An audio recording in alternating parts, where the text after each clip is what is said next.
So in today's video, I'm going to tell you 3 things that you need to know as a medical biller. This is whether you are already one or you want to be one, you have your own business, you're working for someone 9 to 5. Either way, I think these 3 things will apply to you.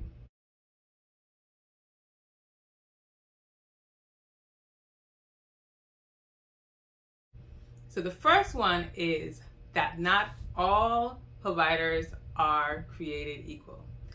And I know you've heard this before, but it is so true. I watch a lot of different videos about medical billing. I go online, Google things, and people just make it seem like it's so easy to be a medical biller. That, oh, the provider is just going to hire you when you finally can get a job. They're just gonna hire you and everything's gonna be great.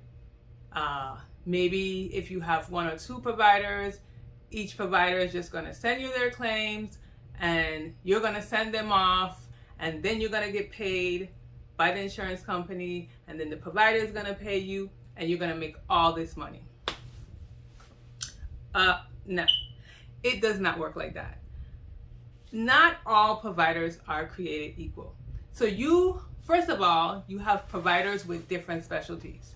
If you specialize in mental health, in OBGYN, in pain medicine, pain management, there are different codes for different specialties. There are different things that you need to know as far as modifiers and different types of codes, diagnosis, just all the things. There are a lot of different things to know. Also, when I say that providers aren't created equal, is that the type of provider you get. You might get a provider who he or she wants, they want you to bill out their claims. They might not even look back. They take your word for it. They trust you enough. So you send out the information, and you make sure that you do what you have to do. Or you might find the provider that is on top of you, like every 2 seconds. If you send out a claim today and 2 weeks pass by and you didn't get paid 2 weeks and 1 day, they want to know why and send an appeal and send notes and and they're all on top of you. So all providers are not created equal. You're gonna have to know how to deal with each provider accordingly. And all in all, you need to make sure you do your job, whether the provider is on top of you or not on top of you. But you have to realize that you're gonna be dealing with different types of personalities, and they're not all created equal. Number 2 is coding. Now, you heard me say as a medical biller. And of course, when you hear people say medical billing, they automatically think of medical coding. And so they think it's one and the same. If you haven't watched my video describing the difference between medical billing and medical coding, then please do so, and then you'll know what the difference is between that.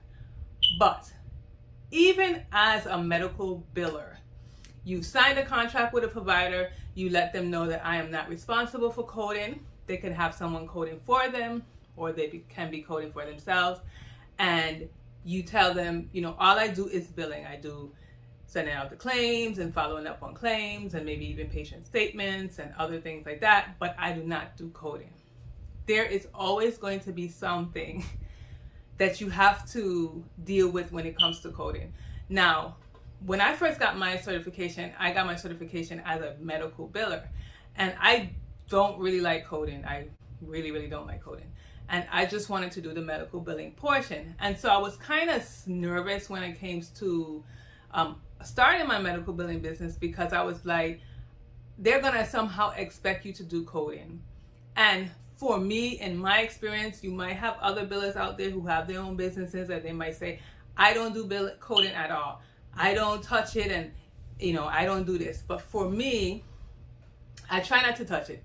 I try not to touch it at all. But sometimes you have to know a little bit about coding in order to do the billing. Like, you just can't send the claims and then everything's gonna be great. You have to kind of know.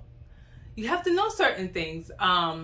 Let's say you may have to know. Let's say this.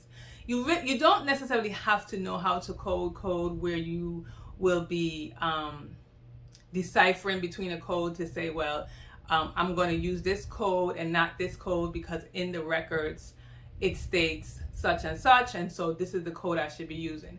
You may not have to do that for the most part, and you shouldn't have to do that.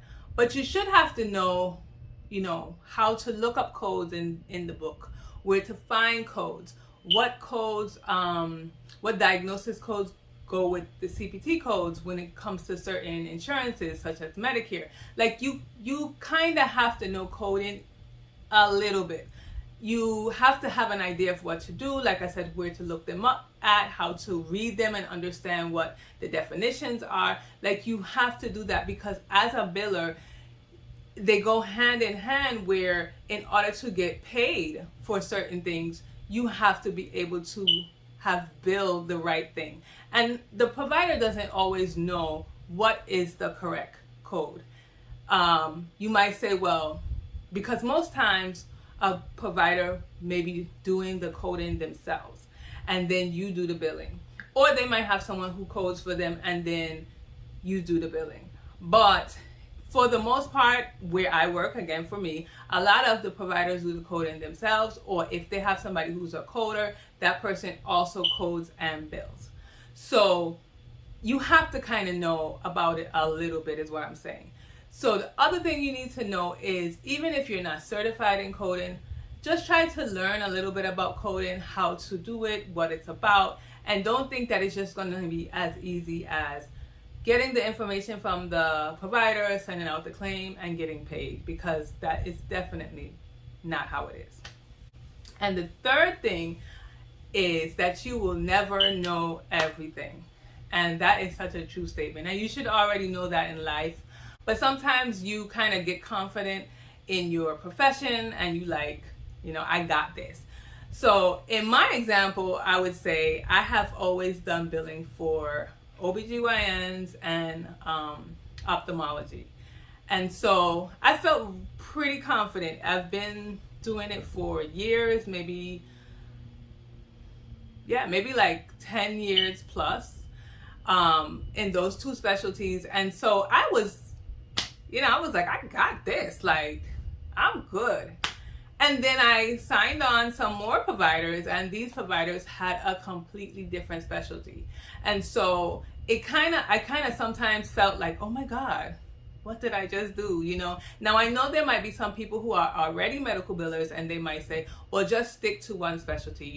You can stick to OBGYN, you can stick to mental health, which is definitely true. I'm not going to say that's not, because there are some people who only bill for mental health. There's some people who only bill for OBGYN. And if you have that, if you're able to do that, then by all means do that, because it does make it a lot easier.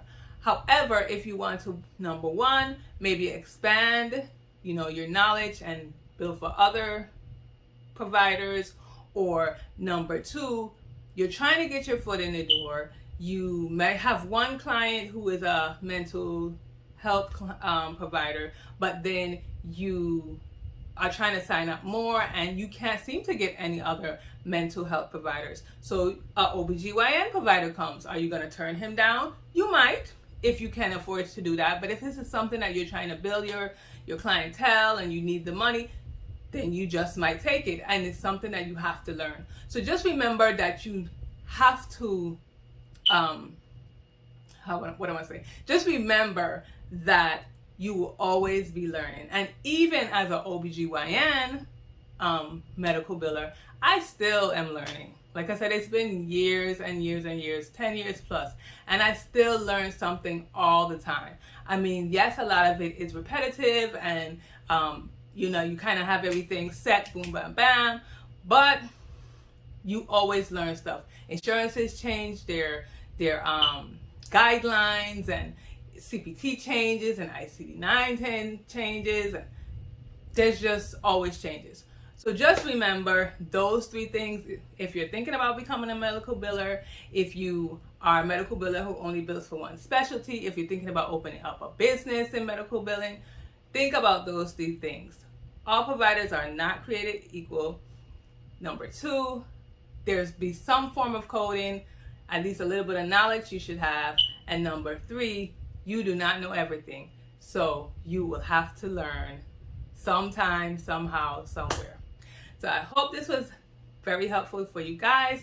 If you have any questions, please leave them below. And my question for you in this video is, are you a medical biller? Do you agree with what I'm saying, or do you have any more to add on? And for those of you who are not medical billers, does this discourage you? I hope it doesn't, because you just have to get out there and try. For a long time, it took me to get out there and do it after being a medical biller for a while, but I still have my little reservations and stuff. But I stepped out and I did what I had to do.